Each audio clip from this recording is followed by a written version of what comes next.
South Dakota Governor Noem testified today in her confirmation hearing on Capitol Hill after President-elect Donald Trump appointed her to lead the Department of Homeland Security. Parker Brown has more on what this means for South Dakota and what happens next. This is our top story tonight. Hey Andrea, most of the questions fielded by Governor Noem addressed her plans with the southern border and disaster relief, which will be crucial to her new role. Compared to other confirmation hearings in recent history, it was less contentious. It was a big step towards a transition for a well-known South Dakotan. Governor Noem made promises to make America safer in a wide variety of ways, combating terrorism even from within the U.S., securing all points of entry to the country, and deporting illegal aliens. To make sure that our nation is a nation with borders, or we're no nation at all, and that we are making sure that those criminal actors that are perpetuating violence in our communities and in our cities and towns and states are removed from this country, that there's consequences for breaking the law in our country again.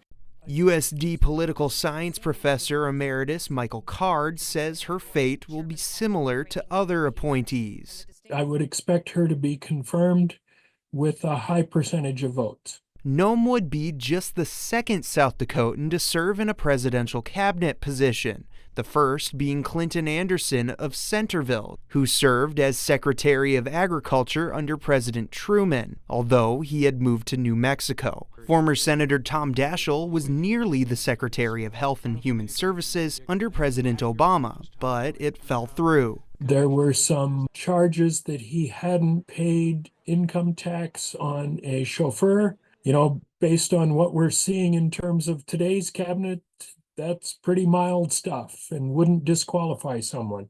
Card points out that there have been other prominent South Dakotans to serve in national roles outside of a presidential cabinet, but it's still a relatively small number. Noem moving into the DHS secretary role, plus Senator Thune already acting as majority leader in the Senate, puts South Dakota back in the national conversation. People will find out there isn't this huge blank space between New York and California, but we will be mentioned quite a bit more often, and I think that's the major thing. Back in state politics, Noem's eventual resignation would thrust Lieutenant Governor Larry Roden into the governor's role. Noem has repeatedly said she has trust in him doing a good job and governing similarly, but how Roden would govern is still yet to be seen. We don't know. I mean, he may have ideas of his own. He's certainly has worked longer and more prominently as a rancher from Union Center and may have more West River issues.